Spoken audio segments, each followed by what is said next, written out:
Mardi 14 mars 2017. Madame, Monsieur, bonjour et bienvenue dans ce RTG Midi que j'ai le grand bonheur de vous présenter après quelques mois d'absence. Et vous savez pourquoi. Véhicules endommagés, circulation paralysée, une vingtaine d'interpellés. C'est le bilan des actes de vandalisme sur les installations d'Enan Chine à Koya. Qu'est-ce qui s'est réellement passé? RTG Midi, il s'en fait l'écho. Le passage d'Ebola en Afrique de l'Ouest a laissé des séquelles encore visibles. L'expérience de la RD Congo dans la gestion de la maladie à virus Ebola en partage. Makeme Bamba sera en ligne de Kinshasa. Et puis le nouvel homme fort de Gambie est à Paris au programme d'Adama Barrow, un tête-à-tête avec le chef de l'Élysée François Hollande, où il sera majoritairement question de coopération économique. Enfin, une mauvaise nouvelle à l'horizon pour près de 14 millions d'Américains. La couverture santé du président Obama pourrait être anéantie à jamais. La décision est désormais dans les mains du Congrès des États-Unis. Awatiti Sila Kamara, Idiatou Kamara. Madame, Monsieur, bonjour. Bienvenue à tous.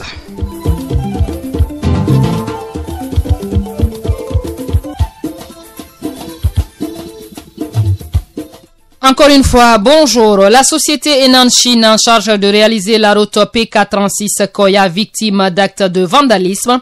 C'est un conducteur de moto-taxi qui aurait forcé la barrière au niveau de Frigiadi. Les jeunes du quartier sont par la suite sortis pour s'en prendre aux machines et camions de l'entreprise. Les dégâts sont énormes. On parle d'une vingtaine de machines endommagées dont le fournisseur qui coûterait environ 400 000 $ des États-Unis. Le préfet de Koya regrette l'acte. Dr Ibrahima Barbosa Souma revient sur le déroulement des faits.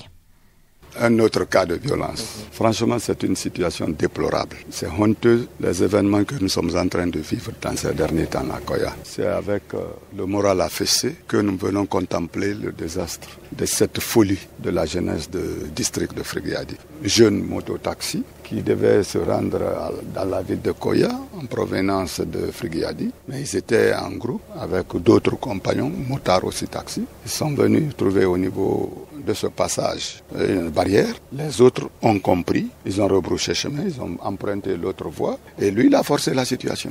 C'est ainsi que les travailleurs se sont opposés parce que lui voulait s'entêter. Arrivé à un certain moment, il descend de sa moto. C'est lui-même, pareil, qui descend pour saisir un des travailleurs. Et directement, les autres sont venus. On l'a mis un peu en dehors du site. Il a interpellé maintenant son groupe. C'est ceux-ci-là qui sont venus. Au lieu de venir défoncer le passage, le groupe, pour savoir qu'il s'était déjà prémédité et préparé, ils se sont attaqués aux différents engins roulants. On a pu mettre main sur 27 éléments qui sont en audition et qui vont être mis à la disposition de la justice pour que la justice soit rendue. La ministre des Travaux publics, aussitôt informée, s'est rendue à Koya pour rassurer la société. Oumou Kamara au micro de Mohamed Touri. Le constat est très amer.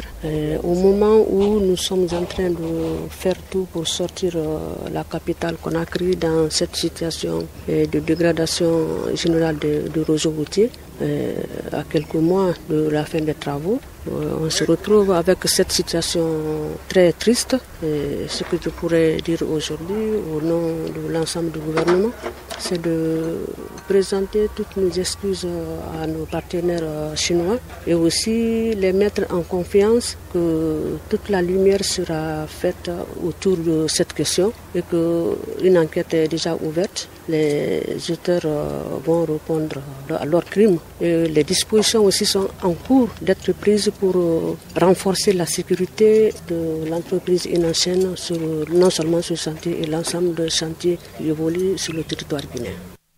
Oumou Kamara, ministre des Travaux publics. Massacre du 28 septembre 2009. Il y a du nouveau dans le dossier. L'un des présumés instigateurs est à Conakry. Le commandant Boubacar Sidiki Diakité Toumba a été extradé vers Conakry, vous le savez, depuis dimanche dernier. En ce moment, on ne parle que de ça et partout. De son côté, l'avocat du commandant Toumba a dénoncé l'attitude des autorités sénégalaises. À la Ligue guinéenne des droits de l'homme Ligido, on se réjouit de l'extradition du commandant Toumba avec l'espoir que le procès va enfin se tenir à Conakry. Le président de la Ligue guinéenne des droits de l'homme entend observer de près toute la procédure, cela en vue d'éviter que les droits des accusés ne soient violés, notamment Maître Emmanuel Pana Bamba sera notre invité en fin de journal. Vous écoutez Radio Guinée, la suite de notre journal.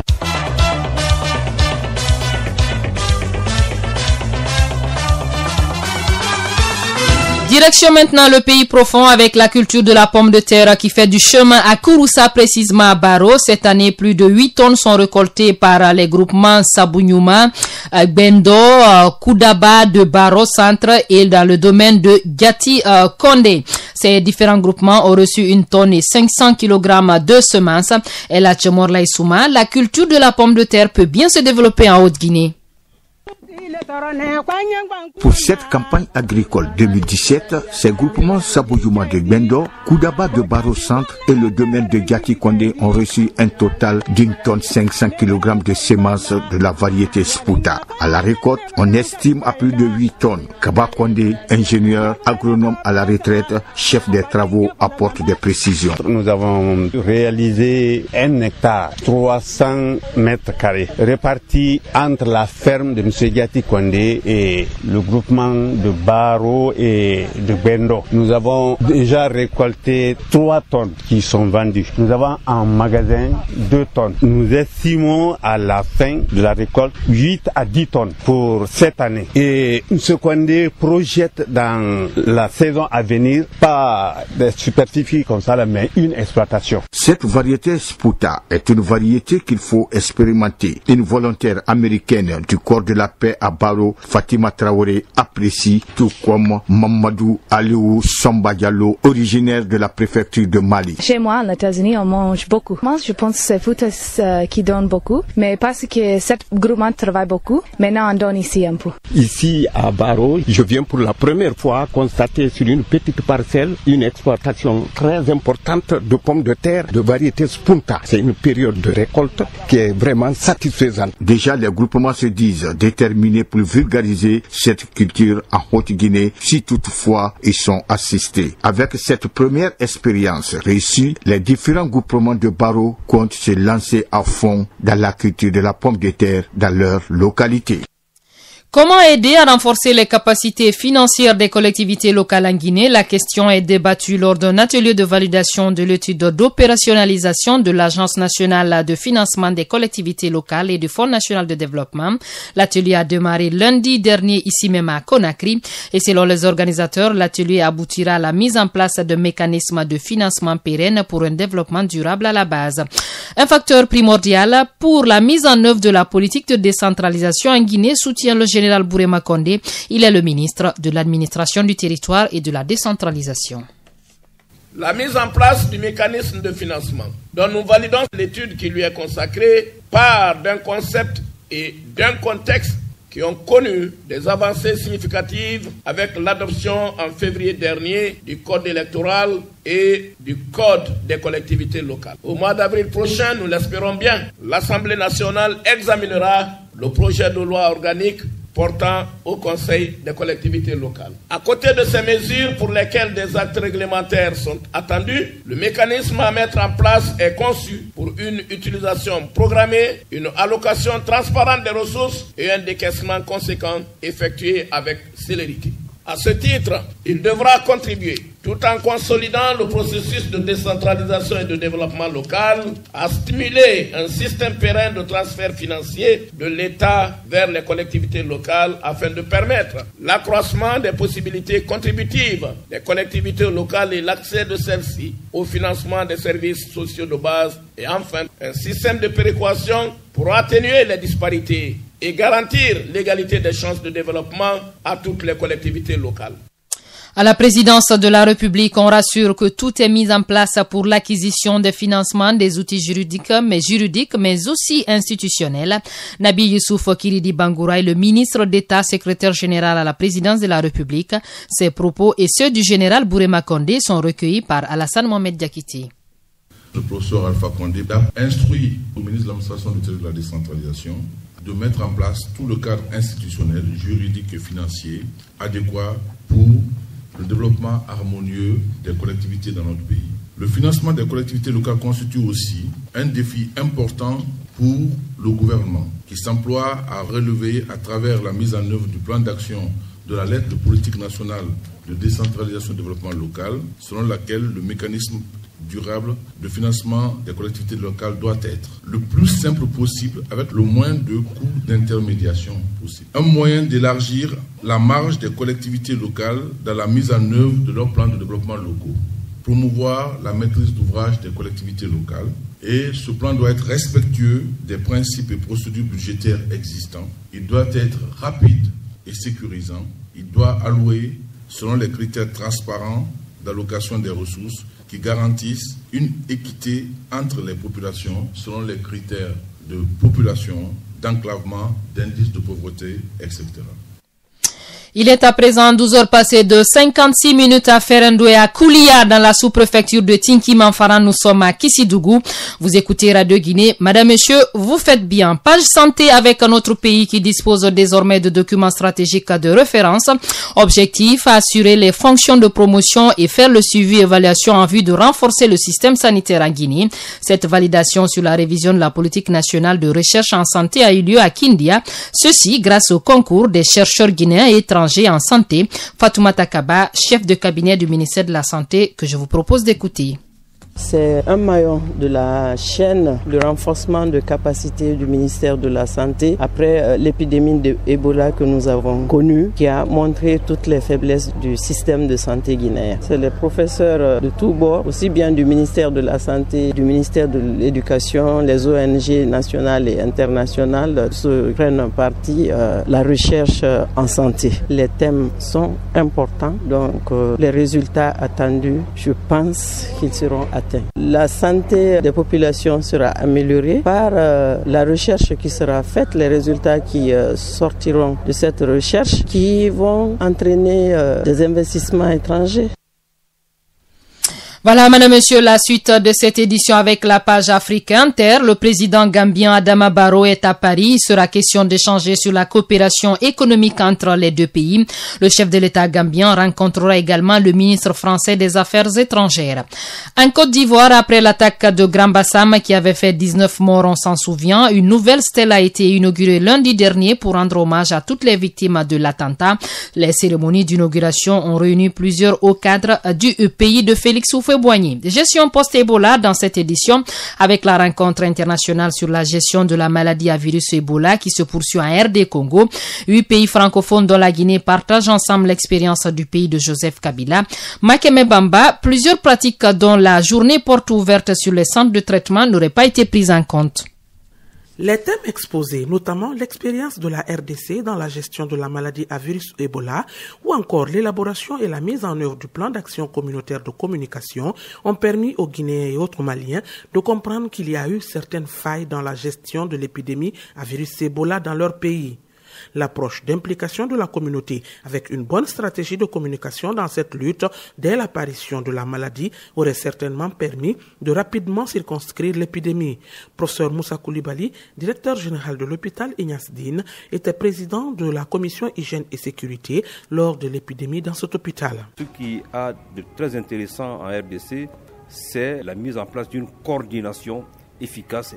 Et ça, c'est décentralisé à tous les niveaux de la pyramide sanitaire. Et je crois que la meilleure leçon qu'on a pu apprendre de la part de la RDC, c'est vraiment non seulement l'engagement de la communauté, mais aussi une bonne communication. C'est bien que le personnel de santé, la communauté, les leaders ont quand même pu s'approprier le problème de la maladie à virus Ebola. Une autre approche qui avait rapidement levé les réticences et aidé à lutter contre les rumeurs en République démocratique du Congo était l'organisation des journées portes ouvertes au centre de traitement. Ces journées portes ouvertes médiatisées étaient destinées aux représentants de la communauté tels que les chefs ou autorités des provinces, les leaders religieux, les leaders des jeunes et des femmes et les personnes influentes de la communauté.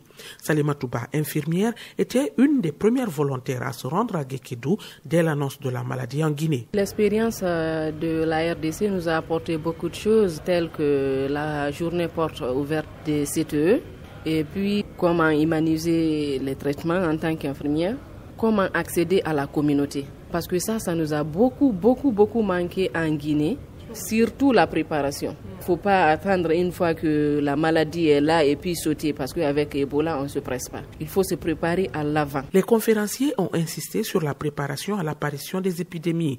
Pour eux, les agences de surveillance sanitaire devraient avoir un plan de communication et de sensibilisation des populations sur les risques de survenue des épidémies en se basant sur les exemples déjà vécus. Kinshasa, Makeme Bamba, Radio Guinée. Merci Makeme Bamba et bon séjour là-bas. On reste en RD Congo où 2 experts de la mission de l'ONU sont portés disparus. Ils évoluaient dans la région du Kasaï, théâtre d'une rébellion depuis septembre dernier. Les 2 experts sont de nationalité américaine et suédoise. En Tunisie maintenant, 31 kilos de cocaïne ont été saisis lundi par la garde nationale maritime du pays. 2 individus ont été appréhendés en train de jeter le produit prohibé dans la Méditerranée près de Tunis.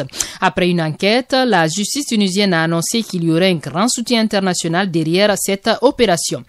Aux États-Unis, je vous l'annonçais en les titres, 14 millions d'Américains pourraient perdre leur couverture santé si toutefois le projet républicain de réforme de sécurité, de santé plutôt, soutenu par Donald Trump est adopté. C'est ce qui ressort d'un rapport du Bureau du budget du Congrès exposé lundi dernier. La Turquie s'est élevée ce mardi contre une déclaration de l'Union européenne, une déclaration l'enjoignant pour rappel à s'abstenir de toute déclaration excessive dans sa crise diplomatique qui l'oppose aux Pays-Bas. Les autorités turques jugent cette déclaration d'irréfléchie. En Colombie, le Sénat vient d'approuver la réforme constitutionnelle créant un système judiciaire spécial.